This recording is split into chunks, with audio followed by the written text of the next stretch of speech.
que vous avez vu sur ces images, puisque vous invoquez les images, est-ce que vous avez vu sur ces images Jean-Luc Mélenchon taper quelqu'un? Je vous écoute.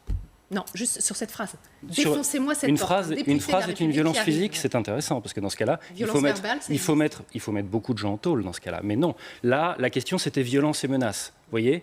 Et donc, si on parle de violence en droit, là, on parle de violence physique. Est-ce que vous voyez Jean-Luc Mélenchon taper quelqu'un? Non. On ne parle pas de complot. Il ne faut pas, dès qu'on soulève un discours critique, commencer à nous accuser de complotisme. Ça commence à bien faire.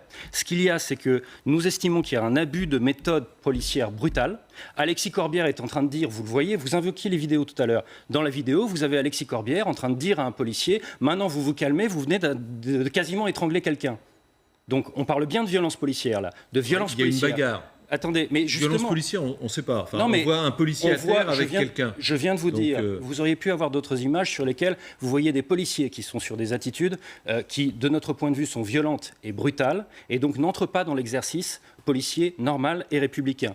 J'ajoute qu'on parle quand même de méthodes où les données politiques, c'est-à-dire des fichiers d'adhérents, des clés USB, des téléphones, ordinateurs portables, les données ont été récupérées par la police. Ça, ce sont des méthodes dignes d'une république bananière. Par ailleurs, l'indépendance quand le Premier ministre dit à l'Assemblée nationale l'indépendance de la justice, excusez-moi, mais c'est factuellement faux. C'est une fake news.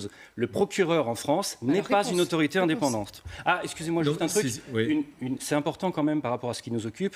Des perquisitions en droit, des perquisitions sans faire signer un procès-verbal aux gens que vous perquisitionnez, c'est illégal. Alors, sur tous ces éléments techniques, il n'y a pas eu de procès-verbal dans ces perquisitions. On va rester Des données politiques ont été embarquées en ne faisant pas de procès-verbal de perquisition, c'est-à-dire que nous ne savons même pas, avec une liste sur laquelle on peut se fonder pour d'éventuels recours, nous ne savons même pas ce qui nous a embarqué précisément.